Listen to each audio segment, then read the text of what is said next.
Hello everyone, welcome back to our channel. నేను మీ శిరీష. అందరూ ఎలా ఉన్నారు? బాగున్నారు అనుకుంటున్నాను. నేను కూడా చాలా బాగున్నాను. ఈరోజు కూడా ఒక మంచి వీడియోతో ముందుకు వచ్చేసాను.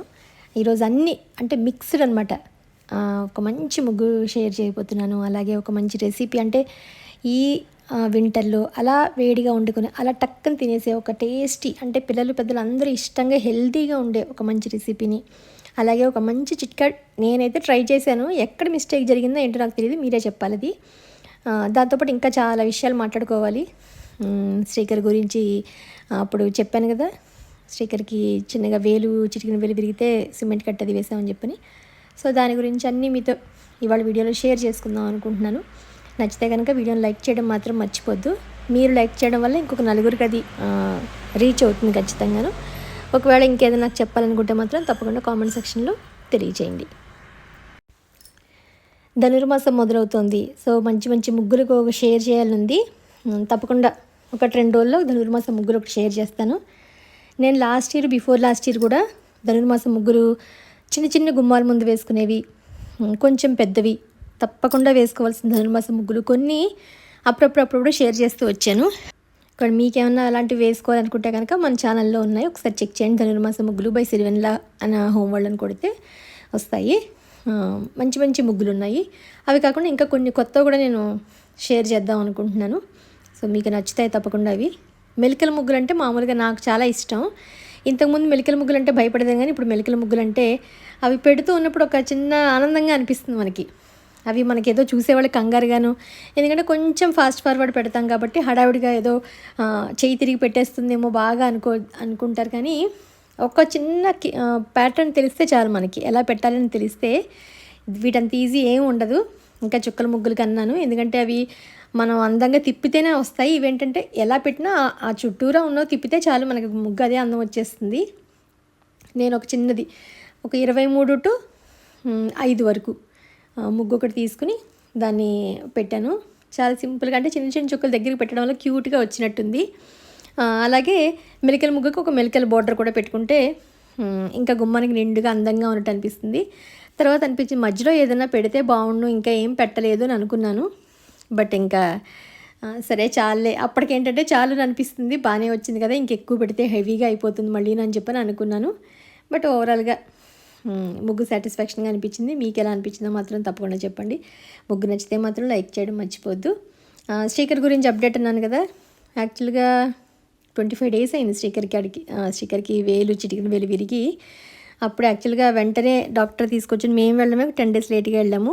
వెంటనే ఒక చిన్న సర్జరీ చేసి ఏదో వైర్ ఏదో వేసి లోపల సెట్ చేసేద్దాము అన్నారు. అప్పుడు మేము వెళ్ళినప్పుడు 10 days తర్వాత వెళ్తాను. ఇప్పటికే లేట్ చేశారు. బట్ చిన్నపిల్లాడే కాబట్టి ఇంకా 18 years కాబట్టి తొందరగా రికవర్ అవ్వచ్చు అని ఏదో గట్టిగా నరం అయితే బాగా లాగి సిమెంట్ కట్ట అయితే వేశారు. నిన్న ఏంటంటే ఇంకా ఎగ్జామ్స్ అయిపోయాయి, ఫస్ట్ సెమిస్టర్ ఎగ్జామ్స్ అయిపోయాయి. సో ఫ్రీ అయ్యాడు. ఎందుకంటే ఎగ్జామ్స్ ముందుకు వెళ్దాం అనుకున్నాం, కానీ మళ్ళీ ఇంత కట్టు విప్పాక మళ్ళీ ఎలా నడుస్తాడో టెన్షన్గా ఉండి ఫోకస్ అని దాని మీద పెడతాడేమో, ఎగ్జామ్స్ టైంలో ఎందుకు రిస్క్ అని చెప్పి ఎగ్జామ్స్ అయిన వెంటనే నేను తీసుకెళ్ళి డాక్టర్కి చూపిస్తే బాగానే ఉంది, కానీ ఇంకా కొంచెం కింద బల్జ్ ఏదో ఉన్నట్టుగా అనిపిస్తుంది అన్నాడు. బట్ నడిచాడు బాగానే ఉంది, రన్నింగ్ అంతా చేశాడు బాగానే ఉంది. బట్ ఎక్కువగా లోడ్ పెట్టకుండా, ఇంకా ఇదివరకు ఇట్లా ఫుట్బాల్ ఊరికే ఆడేయాలి అలా ఏం అనుకోకుండా జనరల్గా జాగ్రత్తగా ఉంటే చాలు అని అన్నారు అనమాట డాక్టర్. కానీ వాడికి ఏంటంటే కాలు ఎలా ఉంటుందో అని టెన్షన్. మామూలుగా మనం నడిచినప్పుడు కూడా ఏంటంటే బొటన వేలు దాని పక్క వేళ్ళ మీద ఎక్కువ ప్రెషర్ పెట్టి వేస్తాం తప్ప చిటికిన వేల మీద మనం ఎక్కువ పూర్తిగా ఆంచి నడవం, అదొక ప్లస్ పాయింట్. సో వాడికి కూడా ఆ చిటికిన వేలు కాబట్టి అంతగా ఏం తెలియట్లేదని అన్నాడు. ఫైనల్గా అయితే కాలంతా పట్టేసినట్టుగా పాపం మట్టిగా అలా అయిపోయింది. దాన్ని ఒక వారం రోజుల పట్టు పీచు పెట్టి తోమితే అంటా చూసారా, అలా తోమి తప్ప ఈ కాలు రంగులోకి అయితే రాదు. మొత్తానికి అమ్మయ్య నా కాలు నాకు వచ్చిందమ్మా, నాకేదో స్వేచ్ఛగా ఉంది ఇప్పుడు, అంటే ఏదో ఫ్రీగా ఉన్నట్టుగా ఉంది. ఇన్నాళ్ళు ఏదో బరువుగా కాలు సిమెంట్ తోటి ఏదో హడావుడిగా అనిపించింది. ఊరికే నాకు ఇంతలా వేసేసారు అని చెప్పని కాసేపు ఫ్రీ అయిపోయి నిన్న వచ్చిన తర్వాత సాయంత్రం మళ్ళీ షటిల్ ఏదో ఆట ఉంది అంటేను వెళ్ళిపోయాడు. జాగ్రత్తగా ఆడుకోనన్నా, నీ కాలు నువ్వే జాగ్రత్తగా చూసుకోవాలని చెప్పి సరే వెళ్ళమని. ఎందుకంటే ఒక 1 month నుంచి పాపం ఇంట్లోనే ఉన్నాడు, అసలు వెళ్ళలేదు బయటికి. సరే ఇంకా ఫ్రీ అయ్యాడు. అప్డేట్ అంతా ఇచ్చేసాను. శ్రీకర్ ఇప్పుడు నౌ హీఈస్ ఫైన్, ఏం వరీ లేదు. నెక్స్ట్ వచ్చి ఇప్పుడు చలికాలం మనకి మామూలుగా లేదు హైదరాబాద్లో చలి అయితేను. అసలు ఎంత చలిగా ఉందంటే, ఇలా చలిగా ఉన్నప్పుడు నైట్ టైం కానీ ఏదన్నా అప్పటికప్పుడు అలా వేడివేడిగా చేసుకొని తినేసే రెసిపీ సింపుల్గా అయిపోయేదంటే మంచి హెల్దీ కూడా పైగాను. నేనైతే ఇలా ప్రిపేర్ చేస్తాను. మీరు ఎలా చేస్తారో అన్నది నాకు చెప్పండి. కొంచెం ఆయిల్ వేసి ఓన్లీ బే లీఫ్, ఇంకేం వేయట్లా, మసాలాలు ఏం వేయట్లా నేను. అంత స్పైసీ కూడా వద్దులే అని చెప్పని దాంట్లోనే ఇంట్లో ఉన్న ఏ వెజిటబుల్స్ అయినా, నాకు ఇంట్లో ఉన్న అన్ని వెజిటబుల్స్ ముందు జీడిపప్పులు వేయించాను. ఎందుకంటే పంటి కింద అలా జీడిపప్పులు తగులుతూ ఉంటే చాలా బాగుంటుంది. సో బంగాళదుంపలు, క్యారెట్, బఠానీ, ఉల్లిపాయ, టమాటా, లేకపోతే ఇంకేమైనా చిక్కుడు కానీ అలా ఏమున్నా సరే మనం ఏదంటే వెజిటబుల్తో చేసే పులావ్ లాంటిది, ఫ్రైడ్ రైస్ లాంటిది అనుకోవచ్చు మీరు. దానికి ఏంటంటే నేను లీఫీ వెజిటబుల్ కూడా యాడ్ చేస్తే ఇంకొంచెం, ఎందుకంటే ఈ పుదీనా ఇలాంటివంటే పిల్లలు ఏం చేసినా ఇష్టపడి తినరు. అలాగే పుదీనా రైస్ అంటే ఇష్టపడతారు కదా, కానీ పుదీనా రైస్ అంటే ఓన్లీ పుదీనా మాత్రమే వేస్తారు. ఇంకా అందులో మనకి క్రంచీగా మధ్య మధ్యలో ఏమైనా వెజిటబుల్స్ తగలడానికి ఉండదు. కాబట్టి నేను పుదీనా రైస్లోకి వెజిటబుల్ పుదీనా రైస్ అన్నట్టుగా చేద్దామని ప్రిపేర్ చేశాను. ఒక 4 పచ్చిమిరపకాయలు, పెద్ద పుదీనా కట్ట ఫ్రెష్గా ఉన్నది, అందులో కొంచెం అల్లం వెల్లుల్లి పేస్ట్. మీరు విడిగా వేసుకుంటా అంటే అల్లం వెల్లుల్లి విడిగా అయినా వేసుకోవచ్చు.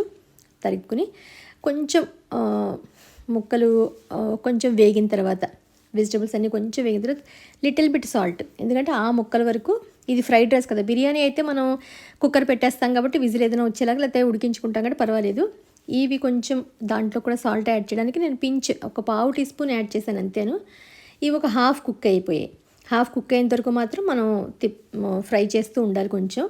ఇప్పుడు మనం ఆల్రెడీ పుదీనా అంతా మనం పేస్ట్ చేసి పెట్టుకున్నాం కదా, అది కూడా వేయించేసి ఆ కొంచెం గ్రేవీలా ఏదైతే ఉందో అది కూడా డ్రై అయిపోయి కొంచెం డ్రైగా అయిపోవాలన్నమాట. వాటర్ కంటెంట్ అంతా ఎవాపరేట్ అయిపోయేలాగా మనం మంచిగా ప్యాన్కి అంటుకోకుండా బాగా కలిగి తిప్పిన తర్వాత, ఆల్రెడీ మనం కుక్ చేసుకున్న రైస్ ఉంటుంది కదా, లేకపోతే లెఫ్ట్ ఓవర్ రైస్ ఏదో ఒకటి మనకు ఆ టైంలో సరిపడా ఎంత ఉంటే అంత దాన్ని చక్కగా వేసి, పైన ఉప్పు కొంచెం పసుపు చక్కగా వేస్తే అసలు ఎంత టేస్టీగా ఉందంటే పిల్లలు అలా ఊదినట్టుగా తినేశారు. మాకు కూడా చాలా బాగా నచ్చింది. అంటే హెల్దీగా అనిపించింది. ముందు అన్ని వెజిటబుల్స్ వేసాను, పుదీనా పెద్ద కట్ట. దీన్నే మనం కొత్తిమీరతో చేసుకోవచ్చు, కరివేపాకుతో చేసుకోవచ్చు, ఇంకే వెజిటబుల్ అంటే ఎలా అయినా చేసుకోవచ్చు అనిపించింది. ఒక ఆకుకూరలు తినడు, గోంగూరతో కూడా చేసుకోవచ్చేమో అనిపించింది. ఎప్పుడైనా ట్రై చేయాలనుకున్నాను.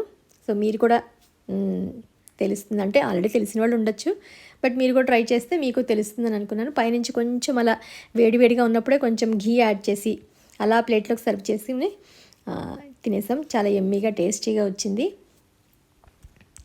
పైగా ఏంటంటే మామూలుగా పుదీనా మనకి హెల్త్ పరంగా కూడా చాలా మంచిది. డైజెస్టివ్కి సిస్టమ్ కానీ, నోటి మనకి ఏదైనా చిగుడు సమస్య అది ఉన్నా కూడా పుదీనా బెస్ట్ కాబట్టి సో ఇలా ట్రై చేయొచ్చు.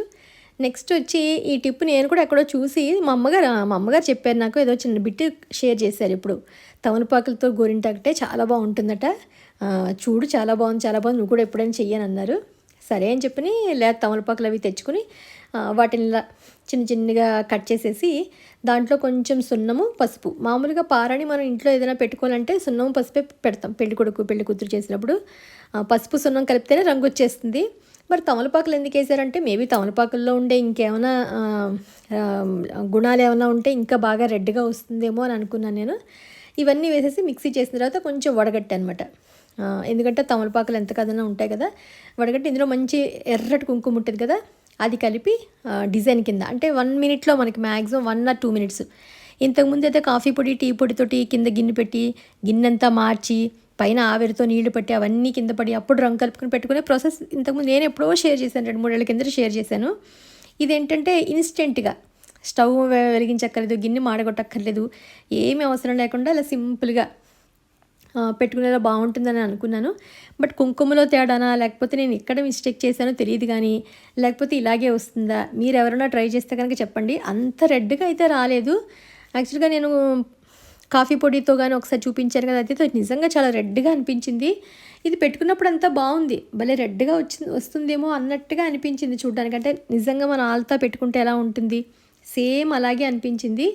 మేబీ కుంకంలో తేడా అని నేను అనుకుంటున్నాను. కొన్ని కుంకాలు పట్టవు కదా, అంటే చూడండి కొన్ని కుంకాలు పెట్టుకుంటే అంటుకుపోతాయి సింధూరంలా మనకి. అలాంటివి అయితే మేబీ రంగు ఇంకా బాగా వస్తుందేమో. ఇది ఒక 2 minutes ఉంచుకున్నాను అంతే. 2 minutes డ్రై అయిపోయింది. ఇగో ఇలా కొంచెం డల్గా వచ్చింది. అయ్యో అనిపించింది నాకు, ఎందుకంటే కష్టపడి పెట్టుకున్నాను డిజైన్ అంతాను, మంచిగా వస్తుందేమోనని. ఫైనల్గా ఇది ఈరోజు వీడియో. మీ అందరికీ నచ్చిందని అనుకుంటున్నాను. ఏదో ట్రై చేశాను మొత్తానికి. రెసిపీ ఎలా ఉంది, ముగ్గు ఎలా ఉంది, ఇది ఎలా ఉంది అనేది తప్పకుండా నాకు కామెంట్ సెక్షన్లో తెలియజేస్తారనుకుంటున్నాను. మళ్ళీ ఒక మంచి ఇంట్రెస్టింగ్ వీడియోతోటి మిమ్మల్ని అందరినీ కలుస్తాను. అంతవరకు బాయ్.